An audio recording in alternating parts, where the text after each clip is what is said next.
Triple तलाक, ये सुन के आपके दिमाग में क्या आता है? एक बार में 3 तलाक दे देना या मुसलमान? मुसलमान 3 तलाक देते हैं।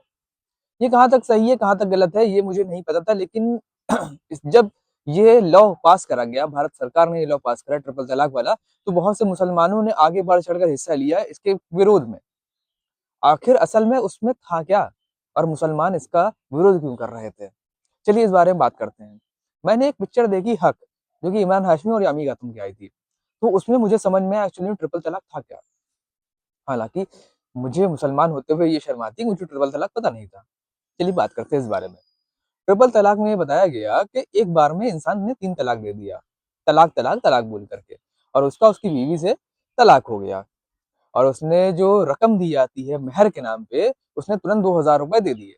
एक केस था सर 1987 का, जो कि इमरान हाशमी ने मूवी बनाई थी एक असली की कहानी के ऊपर, जो कि कहानी नहीं एक वास्तविकता थी। उसकी बीवी पढ़ी लिखी नहीं होती है, केस चलता है। फिर उसमें जब लॉ पास करा जाता है, तो यामी गौतम की जीत होती है, जो कि इमरान हाशमी एक लॉयर होता है, वो हार जाता है। तो चलिए बात करते हैं ट्रिपल तलाक असल में है क्या। मुसलमान बोलते हैं शरीयत के हिसाब से 3 तलाक सही है, लेकिन 3 तलाक की कुछ कंडीशंस होती हैं।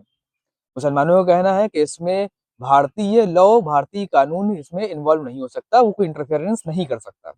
लेकिन एज अ इंडियन मैं कहना चाहता हूँ कि इंटरफेरेंस होनी चाहिए, होनी क्यों नहीं चाहिए। आप मुसलमान हो या आप हिंदू हो, लेकिन अगर आपका कोई कानून गलत है तो उसके खिलाफ सख्त सख्त कार्रवाई होनी चाहिए, बिल्कुल होनी चाहिए। इंटरफेरेंस करेंगे, अगर किसी महिला के साथ गलत हो रहा है, किसी आदमी के साथ गलत हो रहा है, बिल्कुल इंटरफेरेंस करेंगे। कहने का मतलब ये है, 3 तलाक जो बोला गया था, 3 तलाक में शरीयत के हिसाब से ये बोला गया है कि पहला तलाक जब आप देंगे तो 1 महीने के बाद तब दूसरा तलाक दिया जाएगा। ये भी मियाँ और बीवी के बीच में जो भी गलतफहमियां हैं वो 1 महीने में खत्म हो जाए। अगर नहीं खत्म होती तो दूसरा तलाक दिया जाता है, और दूसरे तलाक के बाद 1 महीने का टाइम फिर दिया जाता है कि हो सकता है अब की नहीं तो अब की बार गलतफहमियां खत्म हो जाए। लेकिन अगर तब भी खत्म नहीं होती हैं, तब 2 महीने के बाद तीसरा महीना स्टार्ट होता है, तब तीसरा तलाक दिया जाता है। शरीयत के हिसाब से ये सही है, और तब तलाक होता है एक्चुअल में मेहर की रकम देने के बाद। लेकिन अगर बीवी के बच्चे हैं, आपके बच्चे हैं, तो उसको आप महीने का मेहनताना जो भी होता है, आपको महीने की रकम देनी पड़ेगी ताकि उनका खर्चा चल सके। दूसरी चीज, यहाँ पे जो नाम मुझे भूल गया मैं, वक्फ बोर्ड के हिसाब से तो शरीयत में जो बताया गया था उसमें, मूवी में, कि उसने 3 तलाक एक साथ दे दिया, जो कि गलत था। अभी आजकल क्या होता है, जो इंडियन लॉ ने कानून पास करा है, तो मुझे जहां तक लगता है 3 तलाक वाला किस्सा खत्म हो चुका है। उसमें आपको इंडियन लॉ के पास जाना पड़ेगा कि क्या प्रॉब्लम है, क्या है क्या नहीं, उसके बाद ही तलाक होगा। मुसलमान इसका विरोध कर रहे थे। अरे एक बार में आप किसी लड़की को, किसी औरत को 3 तलाक दे रहे हैं, कहाँ तक उसके हित में सही है? मुझे लगता नहीं सही है। एलिमनी वाला केस भी गलत है, और डायरेक्ट आप 3 तलाक दे रहे हैं वो भी केस गलत है। आप किसी दूसरी महिला से शादी करे ले रहे हैं अपनी पहली बीवी से पूछे बगैर, और जब वो उसका विरोध करती है तो आप तलाक दे देते हैं। महिलाओं के हक में हर फैसला होना चाहिए अगर वो सही है तो।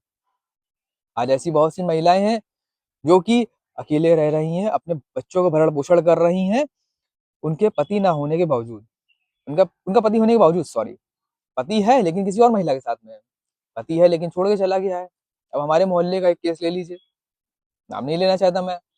औरत है, 2 बच्चे हुए, पति 5 साल से नहीं है, किसी और औरत के साथ में। कहाँ तक ये सही है?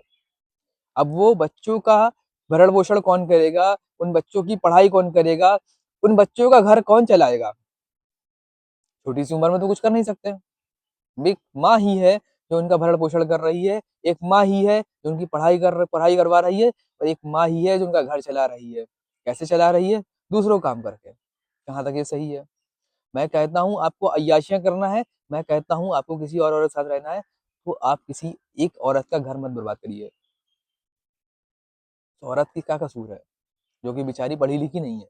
उस औरत का क्या कसूर है जिसके माँ बाप ने उसकी शादी करा दी? उस औरत का क्या कसूर है जो उसकी जिंदगी खराब हुई? वो तो आपके लिए सब कुछ करी, वो तो आपका बच्चा पैदा करी, वो तो आपका घर संभाल रही है, वो तो आपकी सेवा कर रही है। तो आपको जब कहीं और मुंह मारना है तो क्यों किसी का घर बर्बाद करें? आप मत करिए शादी।